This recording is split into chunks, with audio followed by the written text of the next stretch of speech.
Well, at this hour, Los Angeles County is once again facing the most severe wind warning, raising the threat for new fires. The death toll from this wildfire disaster just keeps rising. ABC's Andrew Dimbert has more.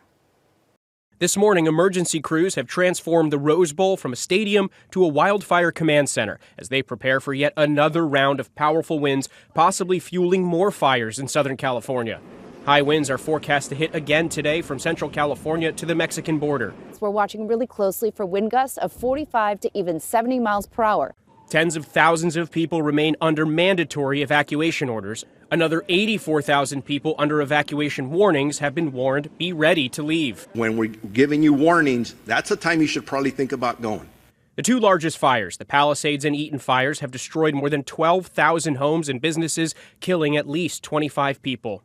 It was literally shooting like fireballs. It looked like a volcano. Zaire Calvin lost his sister in the Eaton fire. He says they got separated while evacuating. That's where they found her remains. And I don't know why she didn't leave. It's just so much. It's just so much. The life has been sucked out of us as a community. Susan Salser says she watched the Palisades fire approach her home from her kitchen window. The 85-year-old fought the fire with her 86-year-old husband, Winston, saving their home. I used the hose to control the ground fire and stop that end of the house from burning. Health officials have now issued a dust and ash advisory warning of air pollution as people across the area scramble for shelter. I've reached out to a couple places, and a lot of them have already been taken. And one of them that I applied for upped the rent $1,000 an hour after I applied. Realtors say prospective tenants are so desperate, some are offering to pay double the listed rent for an entire year up front.